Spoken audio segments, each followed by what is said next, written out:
2, 3, 4.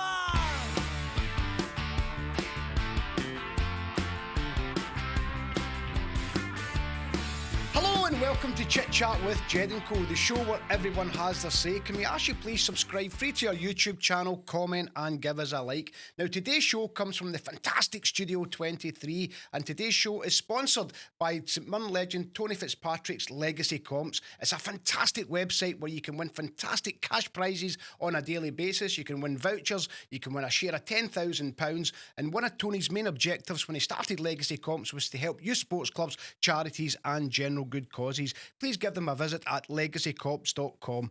Now, today's guest grew up in Foxbar. He started playing football at the age of 4. He rejected the chance to sign for his hometown team at St Mirren at 11, signed a year later, aged 12, and come through the famous academy, which had players like Super John McGinn. He was loaned out to rivals Morton, and his big day as captain at 21 years of age was ruined by serious injury. He moved away from his hometown for the first time up to the Highlands to join Ross County. He got a $250,000 move to Peterborough, then went on loan to Hibs after a fallout with Sir Alex Ferguson's son Darren. He hit serious injury again with Hibs, back to Peterborough, back to Ross County, then went on to win the league with Kilmarnock, finished his professional career at Queen's Park and got his first job outside football at David Lloyd. Now has his own business which is absolutely thriving. Welcome to the show, Jason Naismith. Thank you, good to be here. Good to have you, Jason. Absolutely fantastic. What an intro that was. And what honestly a career, and the viewers are going to be absolutely gripped to your story. Now, you grew up in Paisley's Foxbar. Yep. And started playing football at the age of 4. What was that like? Good, it was brilliant. My mum and dad actually remember the first, it's weird thinking back, but my dad was a milkman and he was at working all the time, like he was collecting money, and my friend who's older than me, Jordan Keenan, he was going to a trial. So normally it's about 5 into it, you go into football or whatever.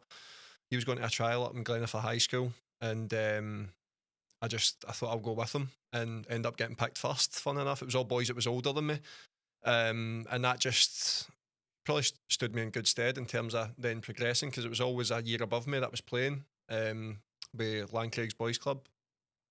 But I grown up in Foxbar was brilliant. Like, I had a good upbringing. My mum and dad were brilliant to me, took me everywhere. I was very lucky in terms of that, even throughout my football career. But no, it was good. We had a wee estate we were in, playing football every day. As I said, me and my mate Jordan, just every single day playing football. And we just went for there. Good place to be brought up. Now, you had the chance to sign for your hometown team, St Mirren, at aged 11. I believe you rejected that. Is that right? Aye. So I was on trial with St Mirren for I don't know how many years. It was kind of on and off, and you were training, and I just loved playing my boys' club so much. I remember it came to a point. It was like my dad's a big St Mirren fan. I used to go to Love Street as well at the time. I think I had a season ticket actually. At Love Street. My dad had a season ticket as well, but I don't know how many games he's seen. He would sit in the wee barrow and then send me down to Love Street, and I would go myself, or my mate again Jordan would come with me. Was Rod Stewart there? Aye, fun enough he was, aye.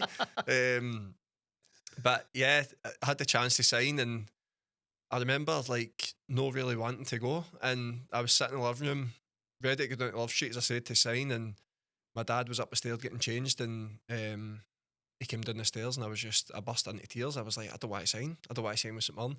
I felt as if I was letting him down, and my family and all the rest of it. But my dad's brilliant. He was like, you don't need to sign. Like, I didn't realise how, I thought he wanted me, obviously, I had this persona in my head that he wanted me to play with St Mirren. I loved playing boys club. It was like competitive football at the time. You never had that at pro youth level at the time. And it was something that I thought was lacking, and I was like, we were challenging for cups and all the rest of it. So I think the extra year or two at boys club helped me, and the boys I was playing with at boys club as well were very streetwise. So again, it helped me growing up. It was all boys for Glenburn, as I said, Foxbar, and I just loved it. I loved it so much. I loved going away tournaments down south, Blackpool, going to Holland. We would win tournaments. We're such a successful team. And then luckily enough I get the chance later on to because a year later, but as you say, you know, you were enjoying your football, you're enjoying being with your mates, because I think what happens a lot of times, you know, kids get taken away Yeah. away for their mates, and you know, it's you stuck to your guns even at that young age. Definitely, it's a thing I say to young boys as well. Like the now, like when you're that age, it's about enjoyment. It should be Yeah. enjoyment all the way through. Mhm. It's going to come a stage, obviously, it gets a bit more serious, but then it would have been easy for me. And I think honestly, if I'd signed with St Mirren, then I wouldn't have been happy, and I probably wouldn't have had a career at the game, which is crazy. Like to think, maybe I would have. I don't know. I probably would have, but I certainly wouldn't have been as happy. And it was just the right timing for me. I just went with my gut. I think that's a thing I've then went with my full career. Sometimes I've maybe regretted something, but in the end, I don't think you can have any regrets because you go with your gut at the time.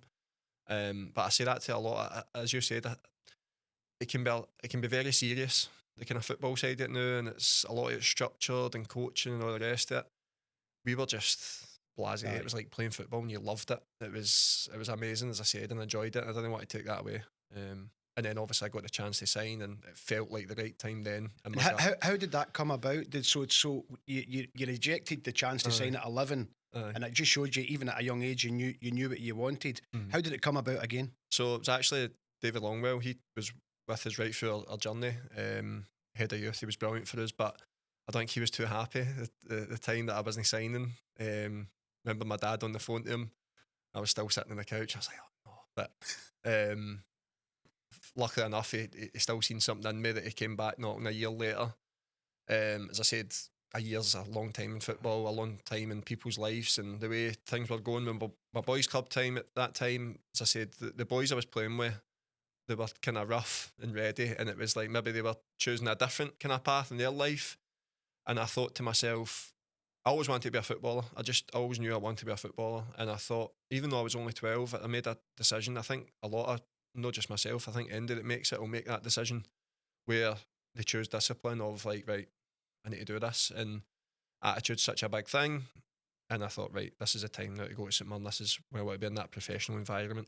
You had that. You obviously both of us know Tony Fitzpatrick very well, and Tony always says, because Tony went as a young kid as well. I believe he signed for St Mirren at around about the age of 12, and he always says, you know, for kids, you know, they've got that choice, and he'll always say to kids about training, you know, make sure that you're somebody else is stealing your place in history if you're not giving it 100% in dedication. I think that you'd agree that that's what it takes, as well as talent, of course. Oh, definitely. I mean, I've had mates that have been like literally best of mates that came on trial at St Mirren, and they're scoring in the same team as like McGinn, stuff like that. And then the next night they wouldn't make training because they're away out drinking or whatever it is.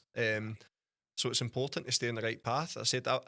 I actually remember like incidents like being out in Paisley, and I'm thinking, I don't want this. I just knew deep down I didn't want it. My mum and dad wouldn't have let it happen anyway. They'd have pulled me out if I got into any trouble. They wouldn't have let it happen. As I said, I had a good upbringing. I was very lucky in terms of, obviously the place I grew up outside was kind of rough, but as I said, my estate was good. My mum and dad were brilliant with us. They would have kept me in line anyway. I'd have got a slap round the ear. So There you go. But before that even happened, I made the decision myself to You had kind of wire in. that. You had that mentality. Aye, just wire in, and said it's no. I don't think it's a coincidence. MD that ends up where they end up, they do for a reason. It's either hard work, talent, or both. In most cases, both. And there's no shortcut to success. Make no mistake about it. You mentioned John McGinn there, Super John McGinn. Obviously, what a career he's went on to have, and you yourself and him went through that fantastic academy. Aye. What was that like? Brilliant. I mean, me and McGinn obviously played with each other for 11, but there was so many lads again that came through, and that's credit obviously the coaches there, and probably who spearheaded it, Davy. David Longwell, he was a tough taskmaster, but he was on your case, obviously more so when you went the full-time aspect, but right through, standards were very high, and you thought to yourself, it's kind of a pain in the neck at the time, and you're like, oh my God, but when you look back, how grateful you are. And I know boys that are even right through, and boys then that went full-time at the time, they all went on to have a career in some aspect, whether they're doing well outside football now or as I said, within football, they're still playing. They all went on to have a good career. When we came through, we all represented Scotland as well, but folk like Craig Slater, Sean Kelly, obviously Kenny McLean is a wee bit older than us. But there's a few I could go on and on. The list of people that have had a career in the game. Thomas Riley, even in the lower leagues in Scotland. So many that I've probably missed out. As I said, I have missed it. But we all went, it's kind of good grounding going through that kind of stage. As I said, at the time, you're like, oh my God, this guy. But the standards were so high, and it's a good thing. It was a good thing. When we went full time, it was more a case of, what is this? Like, the jobs we had to do were mental, and so it gives you a good grounding. Probably learned me how to clean, to be honest, and fend myself, because we had to clean so many, as I said, your duties and all the rest of it. Cleaning first team change room, cleaning boots, gyms, canteens at Ralston. As I said, it was brilliant. They were honestly like, going full time with the boys you go through with was amazing. It's a journey, isn't it? Aye, and then you become even closer, because you go from 2 or 3 nights a week training to you're there every day, and you're always kind of living the dream at each stage. You get to that point and it's like, I'm a football player now, and it's like you're full time, and then reality hits. You always get reality checks obviously in life, but football's the exact same, so there was a lot of them as well. I was when I was doing my research as well. You made your debut at 17, and you said, did you think at that point, I think you said yourself, you thought that was me. I've made it. Definitely, I'm here. I'm done it. I thought that's it. I've arrived. Like, first team debut on telly, cost a goal. Like, I remember being on. I was on the bench a few times. On the bench when I was 16. I remember getting dragged out of school to go to Easter Road. I was on the bench, and I was so nervous, like, on the bench. I just knew I wasn't ready. But obviously the manager had seen something in me, put me on the bench. It was this bravado bit that everybody else, I'm going to play the first team, and I'm going to Easter Road, which was brilliant. It was, but when I got there, I'm like, I'm not ready. I better not come on. You knew that yourself? Game. Oh, aye, I wasn't ready. But again, you need to go into that environment to find it. And we come on against Aberdeen. I said I'd done all right, but physically I just wasn't ready. You probably aren't ready at 17, but I just wasn't ready mentally. Wasn't ready. I didn't believe myself enough. Although I was having this bravado, as I said, on the outside, deep down I wasn't mentally ready. Scott Vernon, actually big boy, turned me for the goals on Sky Sports, and I just thought, wow.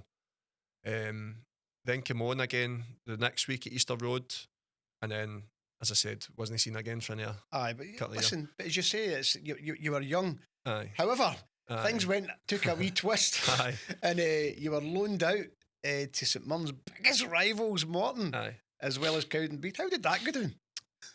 Like a lead balloon with my dad, first of all. But no, it was good. It was a reality check. It was what I needed. Yeah. It was what I needed. And that's not being disrespectful to Morton, but the facilities at St Mirren you become accustomed to, and it's like, this is brilliant. Like, this must be what life's like. And Morton had decent facilities as well. We trained at Quarriers, and it was good. It was a good setup, but it just wasn't as good. And then obviously Cowdenbeath wasn't. It was a level down again. But Morton was a big reality check again. That was probably thinking, I'm miles off it here. In terms of when you step up. But it's then how you adapt, and you will get better to that level. But it was brilliant. The boys I met there on loan, Michael Tidser, who's now a manager at Dunfermline, Peter McDonald, Pizzo, he took me under his wing. He would take me for lunch and that every day and look after me. Steph Stirling, Paisley Boy, Mark McLaughlin. So all these people were brilliant, like Kevin Rutkovich, brilliant kind of pros. It was all like older changing room. And it was the first time really I'd been involved in a change room, because I was at the under-19s in St Mirren, but I would got flailingly trained with the first team. You were in the change room, so you were seeing how guys acted and what it meant to the boys as well. It probably meant a bit more in terms of SPL. Probably it doesn't mean more, but it's more intense. It's more intense everyday life. So it was good. It was good to see.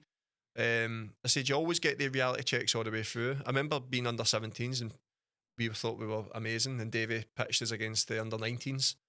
And you're like, oh my God, I'm miles off it. Like, they beat us like 3-0 in 20 minutes. And then you go full time and you become better. And it's the ones that obviously then you adapt, and maybe the other ones will no adapt, that will then keep going. It's just a progression through your career. But it was good for me. It stood me in good stead, and it learned me a lot.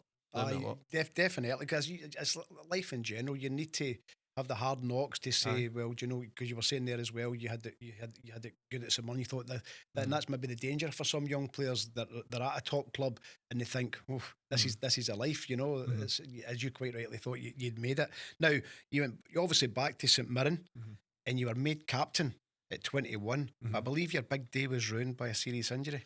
Aye, so I'd played a couple of seasons before that. Obviously made my debut and established myself. And then, as I said, that was the first. I'd been the captain, but somebody passing the armband to you. I think Big Cheesy gave me up at Peterborough. That was the first time. And it was obviously a proud moment for me, St Mirren, my hometown team, and all the rest of it. But that was the first day. Actually, I think Stephen Thompson was the club captain, but he was on the bench, and I was captain, like leading the team out. And it was obviously, it just shows you like the knocks of football. It was up there, like still probably the proudest moment in my career. And then I don't know, I can't remember, just after second half, ruptured my ACL, but just it was my first injury. It just felt like an absolute car crash. It was like, wow, what was that? And I knew it was a bad one deep down, and it was going to be, so I'm just obviously devastated because I was doing quite well at the time. And again, it showed you the kind of the bumps in the road you need to take, but I didn't know that at the time. And it was just obviously devastating. Aye, but again, your resilience, because you obviously come back and then you get a move away from your hometown for the first time. You live away from home up to the Highlands. What was the difference between the Highlands and Foxbar? A lot. It was beautiful for a start. No, listen, the only injury, it was a long road back. It was maybe, I think it was 9 months. And I got pitched straight in the deep end. It was Morton, actually. We played first game back, and I got man of the match, and it was like that high again. But I was quite proud of the fact that I got back. It then took me a while to get back up to fitness again, and then as you mentioned, I got to move to Ross County. It wasn't even something that, I was a Paisley boy. I love St Mirren, and we were in a difficult situation at the time, the club, and I wanted to help. Jack Ross had come in as a manager, and I loved him. Like, Jack's a good guy. Absolutely loved him. He was just a brilliant guy, brilliant coach. I don't know him that's had a bad word to say about him, to be honest, but he was brilliant with me. And then the Ross County thing came about, and they were in the Premier League. We were in the Championship at the time, and it was like a wee eye turner. And I was like, probably should again as my career. It was one of the ones, and ended up Ross County were going to pay money for me in the January. I was out of contract anyway. St Mirren was in a sticky situation. I had a meeting with Jack Ross, and it was a case of he didn't really want me to go, but he seen the benefits. I didn't really want to go, but I seen the benefits as well with the club. The club were going to get money from me. I was a higher earner at the time with the club and all, and it could have been used better, my wages elsewhere. As a right back, they needed more money in important positions, to be honest. So it was a bit of a selfless thing. It was like trying to help as well, and I was obviously gaining out it, and Jack Ross was gaining out it, St Mirren was gaining out it. Ended up, I think they sold me and Kyle McAllister that window, and they were able to bring in, like, I don't know how many players out it, but they obviously cooked a lot of money for Kyle. So I win, wasn't it? I think Kyle went for a couple of $100,000, so I only went for, I can't remember, it was a nominal fee. It was quite small, but added with the wages and then the fee, it was quite good. They could bring in 1 or 2 players, and then with Kyle's, I think they brought in like 8 players, so it helped him stay up that year, which was brilliant to see from afar. They went to Ross County, as you mentioned, and it was brilliant again. Like, that was the first time I'd changed changing rooms. So it was out of comfort zone. I'd moved away from home. I was 21, 22 at the time. And I was like, wow, what is this? Like, get your mother to clean for you. Do you know what I mean? But you were taught how to clean when you were at St Mirren. Well, my missus still says that, and I still need my mum. But it was brilliant, man. I loved it. Absolutely. I loved it. I loved the place. Like, the Highlands was amazing. Stayed in Inverness in a flat. The changing room was amazing. Like, the boys were mental. Like, mental. It was a rough and ready change room again. Again, it was dead experienced. It was similar to Morton, but there was no hiding place. And the good thing up there was all the boys were in the same boat. Everybody thinks, oh, you must be bored. And saw boys for Glasgow, saw boys for, there was a couple of Scousers there. So we'd train, and then we'd go for a coffee right away. And if you never went for, coffee in the tune, just always, but do you know what I mean? And we were together, and we were there was a lot of, the team the team bonding you get out of that is so underrated. I think MD would say that. It'll probably still be the same at Ross County. I think the kind of ethics have never really left the change room because it gets passed on down and down and down and whatever. But it was just brilliant. If you never went for a coffee, you were seen as a bit of a weird. You were like, what's going on there? Why are you not going for a coffee? Like, what you doing today? There was nothing else to do. But it was amazing. You then had a level with people where you could have a go at people on the pitch and they knew it wasn't personal because you were basically that close. Loved it. Sounds amazing. There was amazing players there as well. Like amazing players. Like Liam Boyce was there. He scored like 27 goals. I think he got Golden Boot, and that was a year. Brendan Rodgers Invincibles, all that stuff. So we had a right good team. We just never probably found the consistency to do as well as what we should have. But absolutely loved it. The facilities and everything were top notch. At the Highland Academy, I've been up there. It's brilliant. Roy McGregor's obviously put in a lot of investment over the years. Loves the club. So well run. Jim McIntyre was a manager with Billy Dodds. Loved the both of them as well. Like proper men and just hard and fair. There was no like grey area where you were sometimes with some managers you're in between and you're like, do you like me or does he know? Or sometimes a bit fake. You knew where you stood. They were just honest people. They were brilliant. Yeah. If you played rubbish, they would tell you. You know what I mean? That was it. It was brilliant. I loved it. I loved that honesty. And I just thrived in that kind of environment and done really well. And then Owen Coyle came in and he was a legend. Like, absolutely loved him. Like, his enthusiasm. And I was gutted when Jim McIntyre gets sacked and Dodgy gets sacked. I was absolutely gutted. But the best one for me to get appointed would be Coyley. Like, him and Sandy Stewart, it was just brilliant. It just gave me so much confidence, man. Like, right, I can't remember one of the first meetings he said something. Ryan Dowell was, I think it was wee Dowser was there at the time. And it was one of the first games we played, and then they had a team meeting. And he singled me out, and he's like, you've got so much growth in you. You can grow and grow and grow. And Dowser was like, Nazy, if you grow any more, you'll be... Do you know what I mean? You're a big lad, is that? He always said that to me, but he obviously meant it as a player. But I was sitting there, I was like, he just singled me out, but he's like, you're not... I think he said, like, you're just getting by. You've got so much more in you. I wanted more for you. Aye, and it just like, it kind of... I was like, all right. But it was like, showed a belief in me, but gave me a wee kick as well. And it was like, it's what I needed. And for that season, so we had a terrible season collectively, but I had a really good one individually. So, and that obviously led to so good much things so, for me.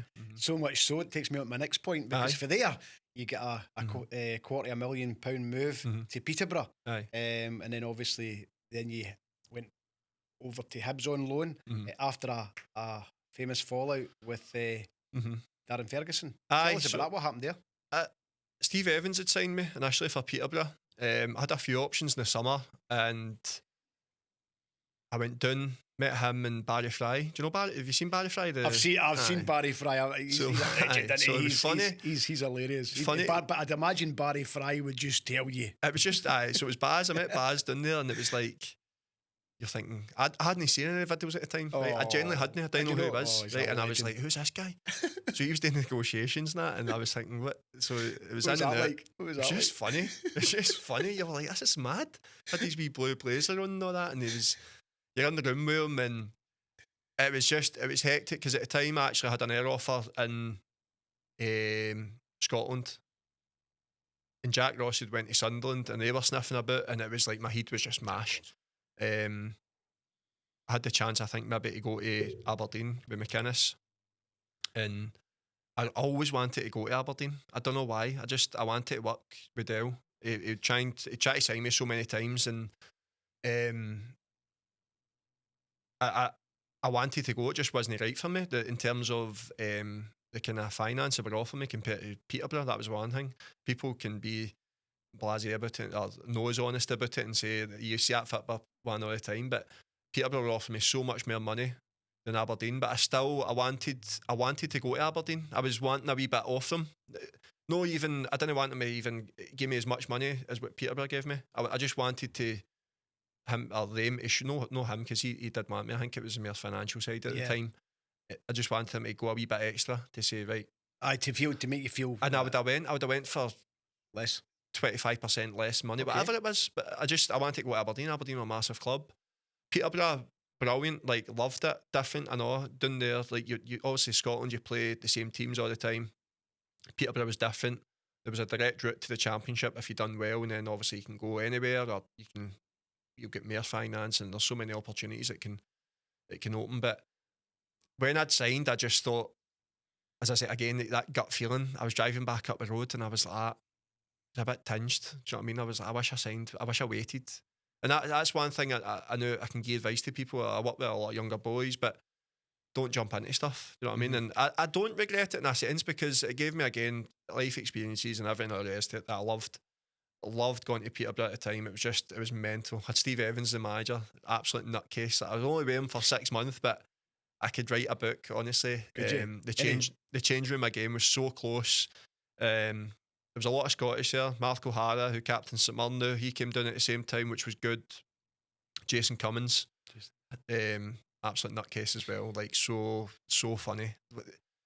Honestly, one of the smartest boys you'll ever meet. On the outside, you look at him and you go, he's not right, but he's so smart. Like, in terms of his wit, how quick he can, and he just made you laugh every single day. We had a great time together. Again, me and Jace would go to the cinema and watch horror movies, not together, like, all the time. Like, just brilliant times. Ivan Toney was there again. He's done absolutely amazing. Ben White was there. We had a brilliant team. Siriki Dembele, he's for Govan originally.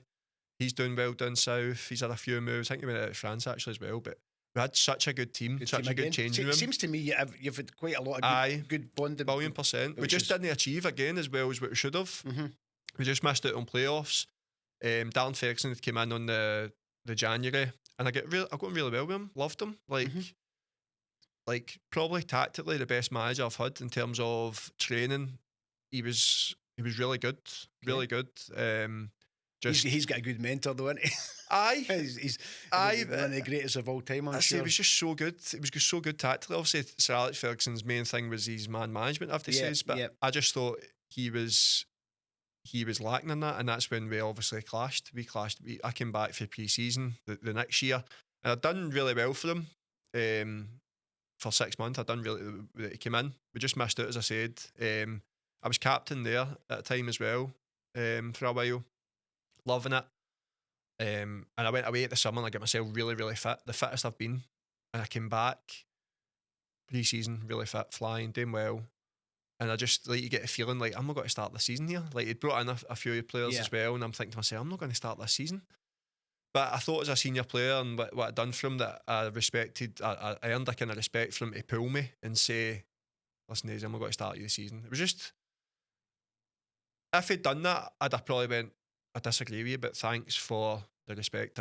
Being honest with you. It was like your name was going up on a board, and you had that many players there that one team was playing Reading, I think it was, in a pre-season fixture. The other team was playing some mob for like Hereford United or something like that, whatever it was. But you were always in the squads playing the lesser teams, and I hadn't seen him, and I just said to him, I was like, Gaff, I was like, you're not going to start the season with me, are you? And he went, how? And I went, you're no?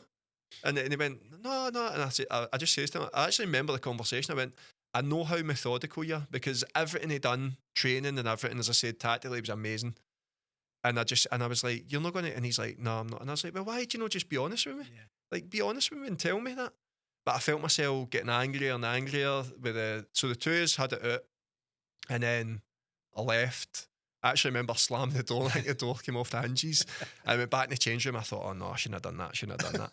And I was sitting there, and Gavin Stratton, he's at Celtic now, assistant manager. He was there as assistant.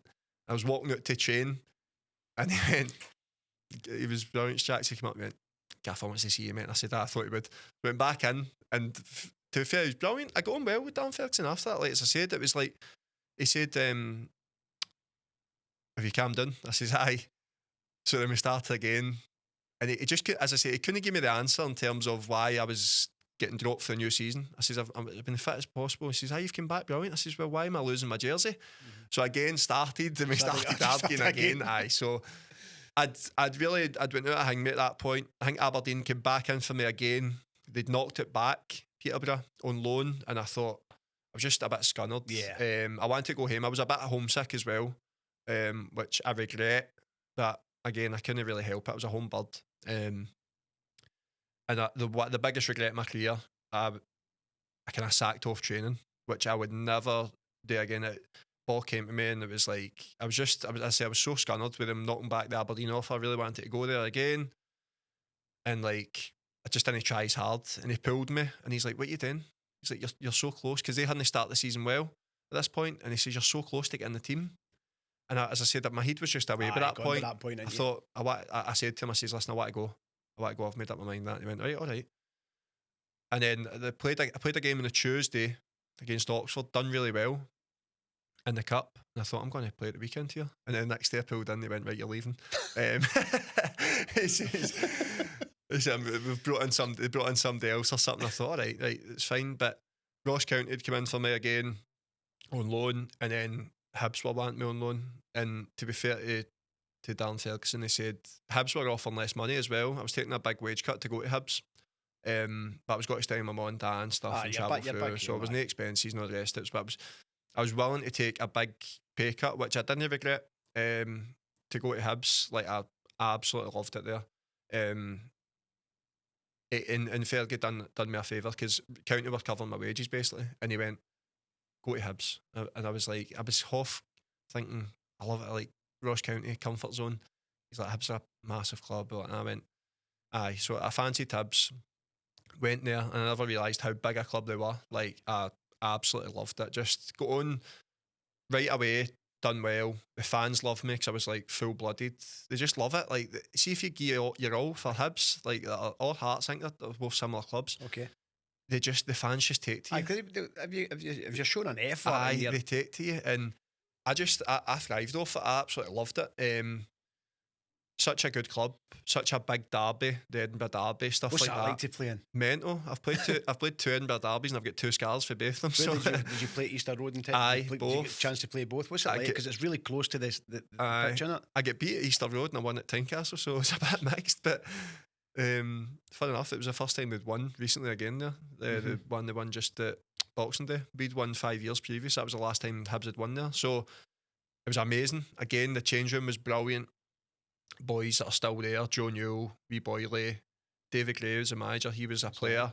Big Daz McGregor, played with St Mirren. Stevie Mallon had played with St Mirren, so I was travelling through with him.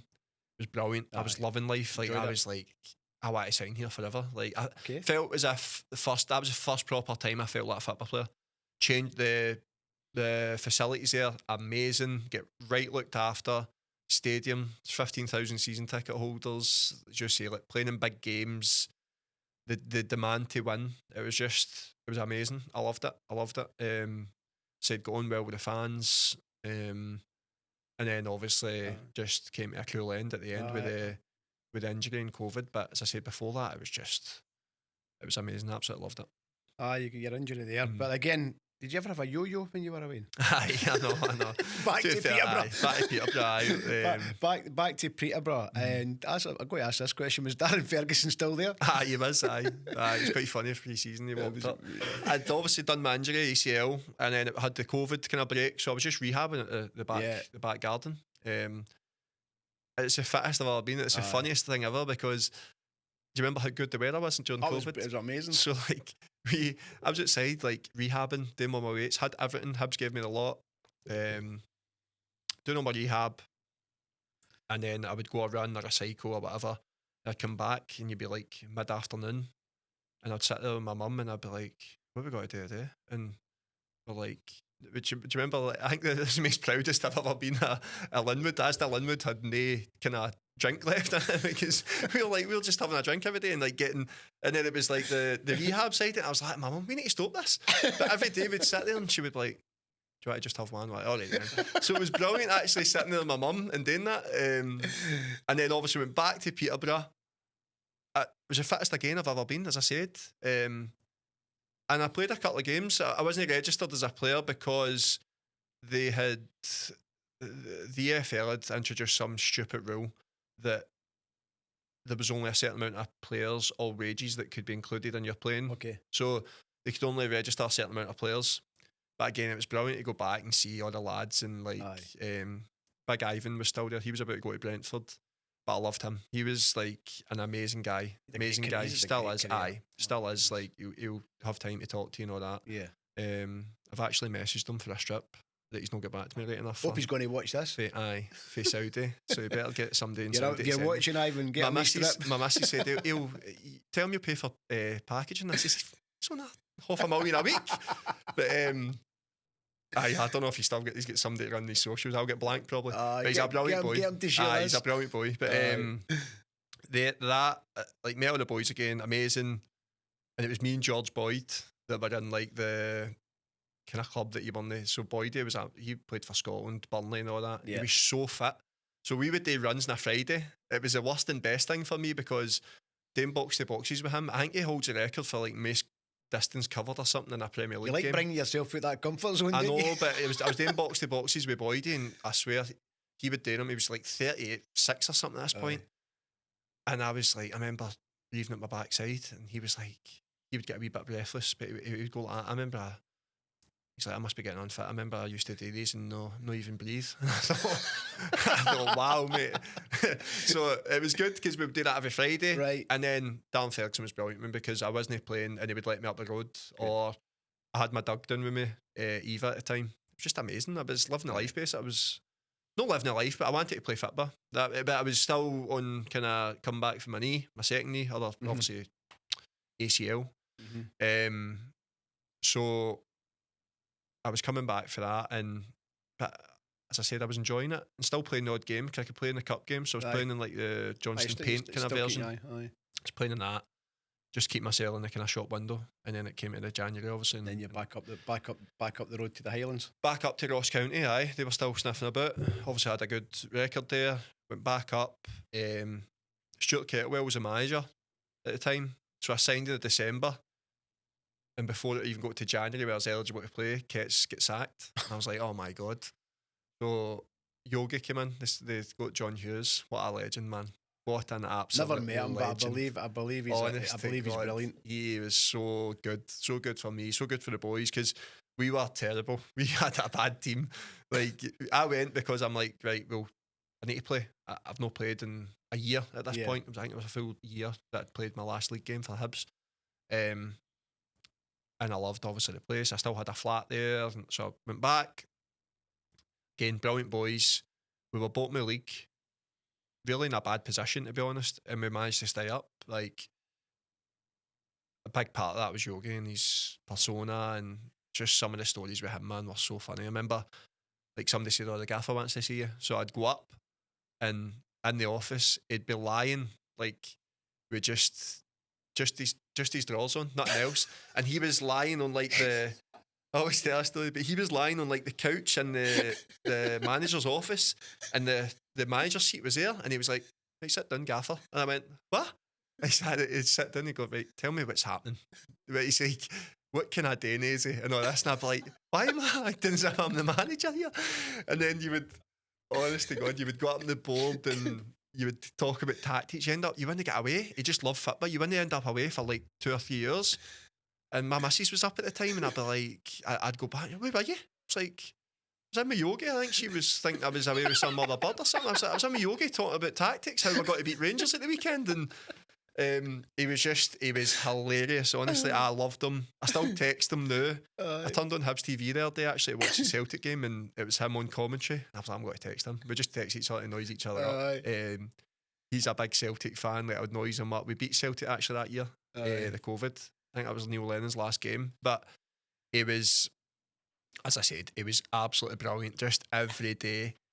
Some of the shouts we would make now, he would look at you and laugh. Or he was a proper man. Maybe we stayed up at Motherwell actually. We beat Motherwell last game of the season. And there was a big, like, we're jumping about the water and that, and he'd done a Klinsmann and banged his head right off right at the back of the change room. He was so funny, man, Big Yogi, an absolute legend. I've heard that from so many people. He's such a lovely lad. He was brilliant. And as I said, the boys then were brilliant and all. Like, it was boys I'd still played with that were still there, hanging about. So it was a comfortable environment for me. For Ross County to Ayrshire. Aye. Yeah, you went down to Kilmarnock, and I believe you won the league. That must have been a special moment in your career. Definitely. Again, I had the option to go to Northampton, which is down next to Peterborough, It was another regret of mine. I should have went. Don't know why I thought going to plastic pitch with the knee injuries that I had was a good idea, but my missus was pregnant at the time as well, so that was a big factor in it. We're going to move closer to home in terms of her having a mum and all the rest of it. So it wasn't. It was a regret and no regret because it worked out well for us. And obviously I won the league at Kelly. But first game, or one of the first games with Kelly, I'd went to play a ball on the Astro. My studs get caught, and I just felt like a kind of creak in my knee, and I went, oh, like I know when something's not right. But I played on for 6 months, but I was terrible. Like I couldn't move. I'm like, okay. This will probably explain to all the Kelly fans why I was so bad with you, right? Because you haven't heard this. I've never come out and said that. But I couldn't move.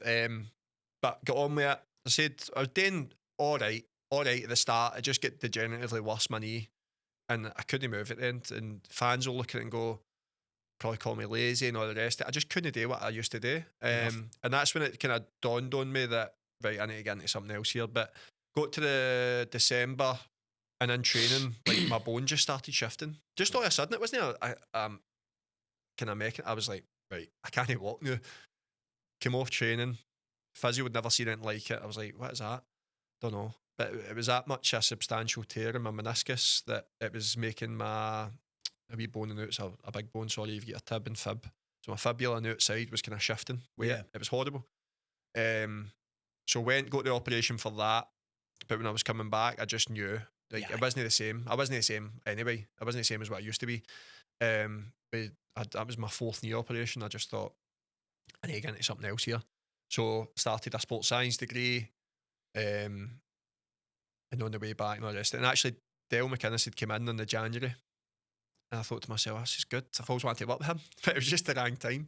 It was the wrong time. I was rubbish at the end of the season. I just couldn't do what I wanted. You were honest with yourself. I couldn't do what I wanted to do. I was crap. My body wasn't the same. It was one of the things. I think it was just it wasn't. I don't have any regrets in terms of I worked hard to get back, feature my injuries, and I'm proud of that. It's just my body wasn't the same. Do you know what I mean? And I couldn't do what I used to be able to do. So I'd then shifted, not my mentality away, because I was still wanting to play football and stuff, but more thinking, how can I turn this negative into a positive? All my thing has been about knees. Every physio that I've had and sports scientist, I remember from getting me back to playing at a top level, a level which I played at and I loved it. The experience and it gave me, and I'm like, this is amazing. Like, it's just that feeling of you're doing so low, and people, when they hear that you've done your knee, they're like, that's him done. And I used that as my driving factor. I was like, right, I'll show them, I'll get back. And I got back, and it wasn't even a feeling of playing in front of fans and winning games, not. It was a feeling of kind of self-gratitude, like, I've done that. Because there was hundreds of people that have done their knees. There was hundreds of people that done their knees and stuff, and they hadn't get back. So I was so appreciative to the boys that got me back. And I thought that must be a good feeling on the other side, helping people. So that's why I started getting into the sports science kind of side of it. I wanted to become a physio initially, and I'm glad it's probably maybe fate, I never kind of fell into that side of it. Do a sports science. I went to do a physio. I never had the qualifications. I left school when I was 15, 16 to go to St Mirren. So sports science, the criteria for meeting it was obviously you had to have qualifications, but if you'd played at an elite level, they'd said of sport, Manchester Met, then you could get on the course. And then I started for there, obviously got accepted, started doing my degree, kind of distance learning. I'm still doing it to this day. Feels as if it's been ages, but it's good. It's good for me. It's good to learn. Done my other stuff, personal training, sports masseuse. I just try to get myself as many qualifications as I could. Incredible. Still doing them alongside football. And I was real with myself as well. I think some boys kind of hang on to the fact, and it's hard for them to get away from the football side of it. Maybe they want to claim that they're a footballer still or whatever. I wanted a couple of more goes at it. That's why I went to Queen's Park as well after that. But I wanted a go at it to say, right, can I get back to where I was? Still believed it a wee bit, but I was kidding myself on. No, you knew yourself, you know, because you were talking to you said you knew yourself. You had a great career at elite level, but you know yourself. You said you knew your body saying, "No, enough's enough." Innit? Aye, No, it was like, it was, Coyley signed me again for Queen's Park. And he'd said, I remember saying it to me on the phone, so he had me at Ross County, obviously. He said, listen, see if I get you at 50% of where you were at. He says, you'll be fine at this level and all the rest of it. And I thought, I think I can. But I could have played centre-back. I still play centre-back now in the juniors, but I could play centre-back fine. You don't need as much legs, but as I said, I just wasn't ever going to get back to the level I know I could get to. Like, and I still had like kind of SPL obviously in my mind. I'd played 200 games or whatever in the SPL, and I thought I can get to that level. If I can't get to that level, the money and the finance outside of that level isn't enough for a 28 and 29, 30-year-old, which I'm now, to hang about. Yeah. Unless you really love football that much, and I don't. I don't. But I want to. I've kind of fell out of love with it because I can't do what I used to be able to do. Aye, because you've got high levels. So I want to then, as I said, turn that kind of negative into a positive for myself and other people, my experiences, and help people, which I'm doing now. But it was a decision it didn't come lightly. But I then went to junior. I went to Johnston Borough, my hometown. Exactly. Yes. Obviously, I've got family for there, as you know, as well. And yeah, that was brilliant. I loved it. But it was. Everybody was like, why are you doing that? Because I was still kind of floating about high-end League One Championship, whatever it was. But I was like, I have a wee boy, Jude. He's 3 now. The West of Scotland League, you're kicking off at 2 o'clock max, probably 1:30 in the summer or later nights. West of Scotland, you're travelling. The furthest you go is Auchinleck, and then you're back. Mm-hmm. You're home for 4 o'clock. Aye. If you're playing the low leagues in Scotland, you're travelling to Montrose, Swanwick, then you're at Annan, then you're up at Inverness. You're losing your Saturday night. So, big family decision. Spend more time with my family. It was a big decision, as I said, but I would rather do that. Concentrate on my life outside football. And I kind of took a maturity to do so, because I think a lot of boys hang on and they want to go up to the town on the weekend or Wonderbar and say, I play with X, Y, Z. I'm a football player. Mm-hmm. But I just had the realism to say, right, you're done, Nazy. Stop acting it. What a career. Aye. Nazy, honestly, it's just, honestly, and again, you're playing at the junior level at the moment, but you get your first kind of job outside football in the David Lloyd's, all right? Aye. So, welcome to the world, people say, but it wasn't like that for me, because again, I'd put everything in motion that I think some football players struggle with, that in terms of when they stop playing, it's that abrupt and they end up in a job where they don't like. They don't like being in. I think that's where they struggle with. Whereas I was determined to put things in motion where, right, I want to do something I'm passionate about and I like. So I wouldn't even call it work. I know it sounds dead cringy, because people used to always say that with football coaches. Oh, you never work a day in your life. Not Tommy Craig used to always say it. Never worked a day in my life and all this. Like, it was brilliant, coach. But I was like, aye, all right, mate. But then now I'm like, I don't work. Like, I see people and they're like, oh, I'm going to work now, and I'm like, well, why are you doing it? So it was good. I went to David Lloyd. They were absolutely brilliant. Ran through. So I'll give them a shout out. They were amazing. Manager there, Fraser, amazing with me. I had so many good superiors. It made me feel welcome. And that kind of transition from professional football to working environment. And it was just a laugh. It was a laugh. It was like, and then it was helping people, which you get some buzz out of. Aye. You see people and you help them in the gym, and you can pass on your experience, and even your experience for your studies, which I'm doing now. And I've helped people over the last year or two. And it's been so rewarding. Honestly, that's the best thing about my job. Generally, that is the best. And I can hand on heart say that, because some people will say that and they don't have the best intentions at heart. But I can genuinely say that's the best thing about my job, is when you help people and you see either the buzz they get or the difference in them. Sometimes you need to tell people, remember, you couldn't do that like 3 months ago or whatever. So it's good. That's the best thing. That's the best thing. No, absolutely. And finally, you've now started your own business, which I believe is absolutely thriving. Tell the viewers, what is your business, and how can people get in touch? Because listening to your story today, you've got so much to give, Nazy. You've got so much to give. What is it you do? So I'd had this plan in motion for ages. I would have a kind of end goal. obviously get my experience of working. I was going to David Lloyd and I was doing my studying, and the job came up, and I thought, I'm going to apply for this. Like, I couldn't believe my first job I applied for when I was 30, right? But I applied for it, got the interview, got the job, amazing. Like, I was like, all right, I got a job. But I'd always had in mind, I want to open my own facility to provide kind of injury rehabilitation, personal training, that kind of stuff. And just help people with injuries, because obviously I'd have the experience of rehab. A lot of people go to physios, they'll spend a fortune, chiropractors, physios. It's like a revolving door for them, and they don't get any better. I obviously know the power of rehab, so actually aptly named JN, Rehab and Performance. The performance bit came generally just stumbled across a young boy at David Lloyd. His mum came to me. He was at Queen's Park. He still is at Queen's Park, but he was at Queen's Park, 15-year-old. He's wanting to do his training, bulk up, all the rest of it. So I've done more sports-specific stuff with him, and the results I had were amazing.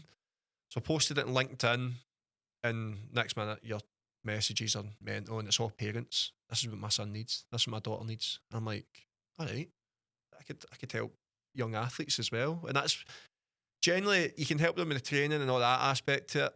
I never had it when I was that age. I think I said that in the first post. I never had that kind of training, and it just, as I said earlier, in terms of going up levels, it helps you adapt physically quicker. It's not going to put Mr. Muscle Man, but it's going to make you able, core wise, strength, all that stuff. It's all sports specific. So I do a lot of sports specific training as well at my place. I've got the back bit all astroed. Do a lot of sports specific training. As I said, I do sports massage, and then the injury rehabilitation stuff. So it's like a middleman for the physio.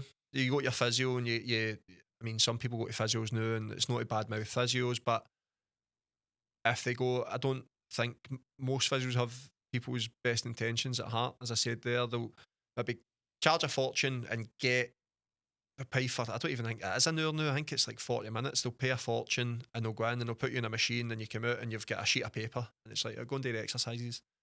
And like, Joe Blogs comes out and they're like, how do I do that? How do I perform that exercise? Whereas if you came in myself, and that's what I'm trying to drive that mantra of, it'll be an hour session, you'll pay less than what you pay a physio. And I can't diagnose you. I'm not a physio. I'm not claiming to be a physio. Once you've got a diagnosis and you want to actually get better, you need to have the rehab, because treatment's like a mask. You can get treatment all day, rubbing your hamstrings, whatever it is, it's going to come back. I would offer half an hour treatment, or what I do, I offer half an hour treatment and half an hour actual going through proper rehab in a gym setting. So I've got a gym there. As I say, I've got a gym, I've got a kind of circuit room, and I've got a treatment room. If you check out my Instagram, you'll see it. But it's as I said, I want to help people, and I have helped people, which is amazing. As I said, that's the biggest buzz I get out of it. People that message me, oh, my shoulder's brilliant after. I keep saying that to people as well. I'm like, I don't want to see you again as a therapist. I don't, but I want to sort you if you come to me with a shoulder problem, which is a common one. It's a common one, but with next these days with people with the on their laptops or the phone or whatever they're doing, weightlifting, and they get a lot of posture issues. I want to give you exercise you can go and do, bit of treatment, it's going to feel better, but it's going to keep coming back. Get treatment on it, do your exercises with me, external rotation, all the rest of it. And then people, I don't want you to come back, because that's me done my job, right? That's good enough. Right? And then you will then refer me to people. That's or word of mouth. The next time you hurt something, you'll be like, Jason sorted me. Trust. I'm going back to Jason. Indeed. So that's repeat business for me, as opposed to people going running runabouts. Yeah. And it's like they're just coming because they need to go to a physio. I just see a market there for it, and I think even with the personal training stuff, I'm getting at a good fair price for people. They're going to get really good service. I mean, my sister and that, I've said, don't undersell yourself, and I'm like, I'm not, but I'm going at a fair price to actually help people. I'm still going to make money out of it if I get the volume and all the rest of it. I don't. It's obviously business. A factor. It's a factor, right? Because you need to make money, but it needs to be fair for people. I think too long now, people in the fitness industry and, as I said, the medical industry are just exploiting people with injuries or fitness issues. And as I said, I'm providing a really good service. I've got bigger goals for it. I want to obviously be the number one in the kind of west of Scotland in terms of providing everything I've just said. I want to keep growing. I want to offer bigger facilities and real specialist subjects of what I've offered, what I've said there. But I think if you're honest with people and you come across that way and you provide the service, they're no bothered about paying the money. But the service needs to be there. And I think speaking to people and seeing it, it's lacking. So as I said, that's no, it's incredible. And not just coming for the service. Look at the career you've just told us in front of camera. The experience you've got there. That has to be told. Aye. That has to be told. I think that's one of the biggest things I think with my young boys and girls, which I've got two young girls now, which I'm buzzing about. They come and see me. One, there's a wee lassie called Hallie. She's absolutely brilliant. I've said that to her mum and her dad. It's like one of my favourite sessions of the week now because she's so enthusiastic, brilliant at football, things like that. But what was I going on to there? Went down a wee rabbit hole. The experience, I can pass it on to them. I've been there, and it's no long ago I've been there. I should still be playing football. I should still be injury wise and all the rest of it. I should still be playing, but I'm not. I'm still young. Still get lots of energy to give, especially the young ones. Like one of my boys came to me the other week and had fell at his manager. And I'm like, listen, I can go back from my experience, obviously, right? Obviously at a full time level. I'm like, listen, you're not going to get on with every manager. Just work hard. Get back to training tomorrow. Be the best player. That's it. Be the best player in training. I says it'll take care of itself. Next time I seen him, kind of awkward at the start and that, and I says, you fell back in with your manager yet? And he says, he came up and spoke to me. I says, there you go. I says, that's yours. You're back in love with each other. So you're sound, right? That's it.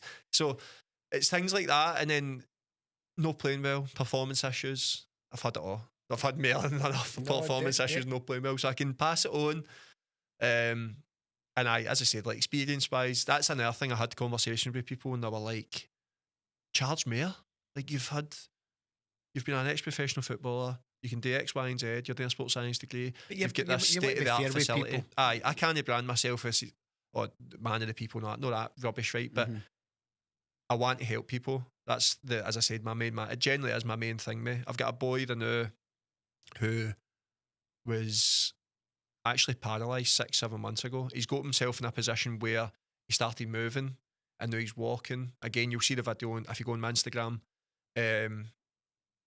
But the progress he's making is brilliant. He came into me the other day. My dad was there actually, and he says, "My life's changing, man. I feel brilliant." Wow. And it's amazing. See that? I'm like, big smile. It does certain weights now where he can do it. He can start to do it, and you see the big smile in the mirror. I'm like, hey, don't get that smile away, and we start laughing. But so things like that is what I'm in it for, and to help people. As I said, so I'm getting it at a fair price.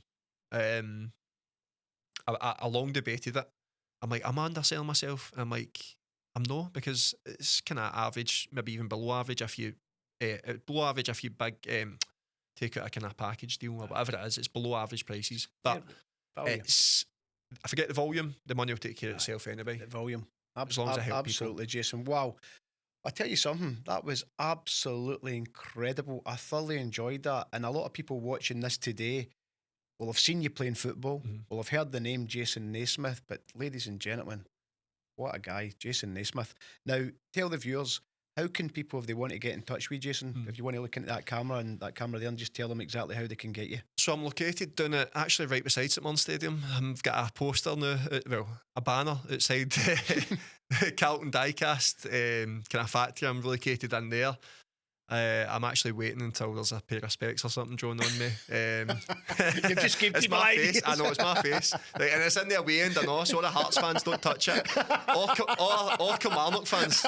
Right, I just told you why I was bad. I was so bad it is. Don't decimate I'm it. sure they forgive you. So, my number's not on that actually. But my Instagram's on that. Message me on that. And I've got a booking website as well. You'll get off my Instagram. Obviously, find me on LinkedIn. Just type my name in. My Instagram is JN Rehab, either 3 or 03. But if you write in JN Rehab, it'll come up anyway. As I said, I'm approachable. I hope that came across as well. Absolutely. I think that stigma, ex-professional football player as well, gets in the way. I think some people are like, oh, he'll be arrogant. Or when you come and see me, he's going to give me a doing or whatever. I'm down to earth. I'm a normal guy. We'll have a laugh as well. That's important. But You can find me on the platforms. I think my number's kicking about somewhere as well on there, which it probably shouldn't be, but that's what it is. Well, there you go. Right. Well, Jason, I can honestly say it's been an absolute pleasure to have you on Chit Chat with Jed and Co. Pleasure, mate. Enjoyed it. Well, ladies and gentlemen, that's Chit Chat with Jed and Co, the show where everyone has their say. Sponsored by Legacy Comps Prize Bonanza, legacycomps.com, from here at the fantastic Studio 23. Can we ask you please subscribe, free to our YouTube channel, comment and give us a like. Thank you for watching.